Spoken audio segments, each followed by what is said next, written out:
The Roman navy comprised the naval forces of the ancient Roman state. The navy was instrumental in the Roman conquest of the Mediterranean basin, but it never enjoyed the prestige of the Roman legions. Throughout their history, the Romans remained a primarily land-based people and relied partially on the more nautically inclined subjects, such as the Greeks and the Egyptians, to build and man the ships. Partly because of that, the navy was never wholly embraced by the Roman state, and deemed somewhat un-Roman. In antiquity, navies and trading fleets did not have the logistical autonomy that modern ships and fleets possess.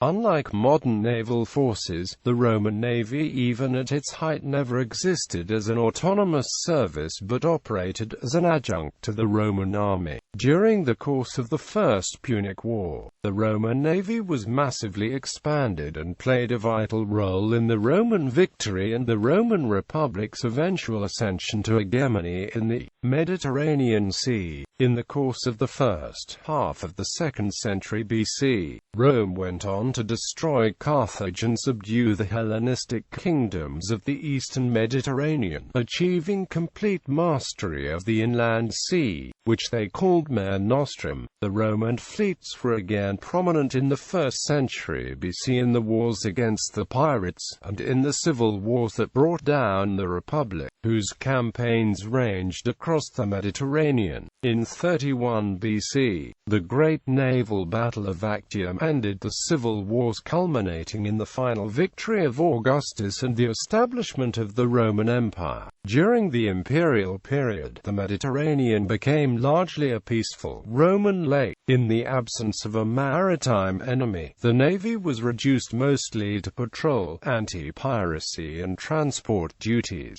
The navy also manned and maintained craft on major frontier rivers such as the Rhine and the Danube for supplying the army on the fringes of the empire, in new conquests or, increasingly, in defense against barbarian invasions. The Roman fleets were still engaged in open warfare. The decline of the empire in the 3rd century took a heavy toll on the navy, which was reduced to a shadow of its former self, both in size and in combat ability. As successive waves of the Volkerwanderung crashed on the land frontiers of the battered empire, the navy could only play a secondary role. In the early 5th century, the Roman frontiers were breached, and barbarian kingdoms appeared on the shores of the western Mediterranean. One of them, the Vandal kingdom, raised a navy of its own and raided the shores of the Mediterranean, even sacking Rome, while the diminished Roman fleets were incapable of offering any resistance. The Western Roman Empire collapsed in the late 5th century. The navy of the surviving Eastern Roman Empire is known as the Byzantine Navy.